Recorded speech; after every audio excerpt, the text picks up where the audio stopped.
ز اخیره پیغمبر ما نپس په بل پیغمبر ناراضي بیوی لو کان بعدی نبی کما نپس پیغمبر وی لکان عمر ابن الخطاب نو عمر با پیغمبرو خو ما نپس بل پیغمبر نشتا مونږ چې قرآن سویلی دی پاغي زمون ایمان دی دا زمون عقیده دا کته عیسی علیہ السلام اینی او کنی او کته منی او کنی منی زما عقیده دا چې ژوندې دی او دنیا ته برازي بیا به په وفات راځي نو دی دا بیهوده سوالات کول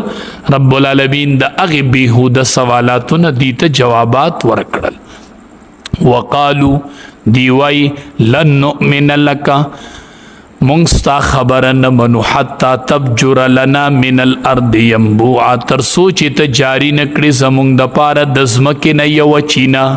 او تکون لک جنتن یا شستا د پاره یو باغ من نخیل د کجرنا و عنب او د انګورنا فتفجر الانهار پس چروان شي خلالها د دې پمینس کی نهرونه تفجیرا په بهیدو سره چې مړه یو غټ باغ دی وی نهرونه پکې چلی دی اوس د نبی له سلام اختیار دی باغ جوړ کی او تسقط السماء یا ترو غرزی پمونگا اسمان کما زعمت علینا کسفا لکا چیتا وائی ٹکڑی ٹکڑی لکا سنگ چستا گمان دے پا مونگ بانے ٹکڑی ٹکڑی او تأتی باللہ یا راولی تا اللہ والملائکت یا فرشتی قبیلہ مخامخی مونگ لراولا کنا او یکون لک بیتن یا شستا دا پار یو کور من زخرف د سرو زرنا او ترقا فی السمایات اخیجی اسمان تا ولن نؤمن لرقیک او منگا نمنوس ستا خطو لرا چه وخیجی ناغا منومنا حتی تنزل علینا کتابا نقرؤو تردی چه تنازل نکی پا منگ بانی یو کتاب چی ویل ولو با برخیجی خو علا دی منو چی دا بری نبا کتابم بیارونه نو دا څنګه بیهوده سوالات قل تورته وایا ای زما خوږه حبیبه سبحان ربی پاک دے رب زما هل کنت نیمز الا بشر الرسول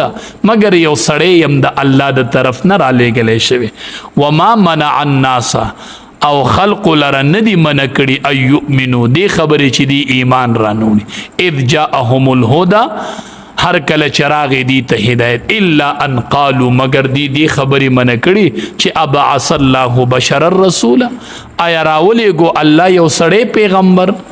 نو قلت ورته لو کان فی الارض ملائکۃ پس مکه کې ک ملائکه وی یمشون چې ګرځیدلې مطمئنین اوسېده نو نزلنا علیهم من السما نو موږ بنازل کړیو په دی باندې د اسمان ملک الرسول